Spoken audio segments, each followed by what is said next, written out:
Hey, everybody. We're here to talk about another strategy for preventing election violence. Today's strategy is voter education. And we talk about voter education all the time. And if you're a person who spends a lot of time on social media, you have definitely seen the memes go around of people telling each other, make sure that your friends vote or whatever that is.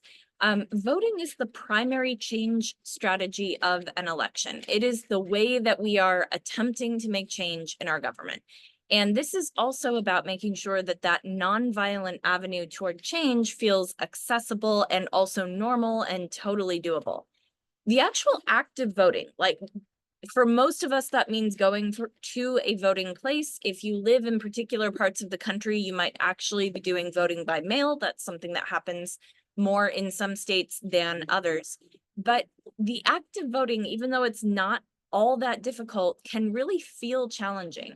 I spoke to a woman not very long ago who told me that she didn't vote for the first time until she was 50 years old. And the reason that happened was she grew up in a home where voting just wasn't part of the way that they thought about things. They just didn't vote. And then she got married to a guy who also didn't vote. And so again, it was just kind of not normal to her to do that.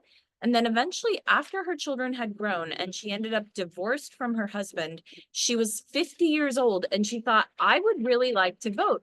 But it was a super intimidating thing for her to do because it wasn't just about knowing how to register and how to vote. It was about, I don't know what's going to happen when I walk through the door.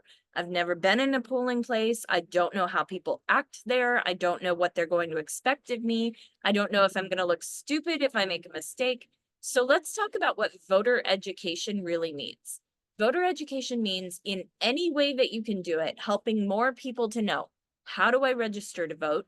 How do I find my polling place and figure out where I'm supposed to be?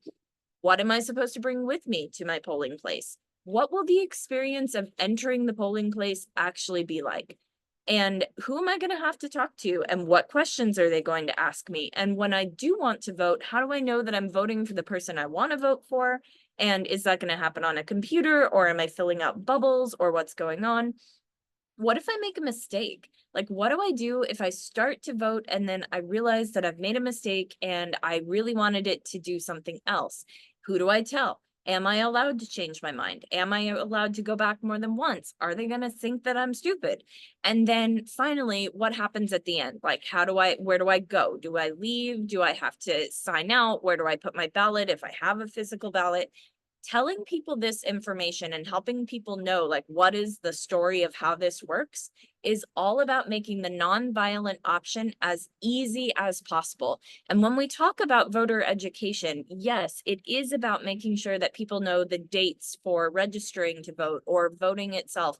That stuff is important, but even more important possibly is the story of how it happens and the fact that you really can do it. And here's how a person who's kind of like you actually goes through the process. These are all things that we need to communicate. Next time we talk, we'll do a different strategy, and that one's actually civil education.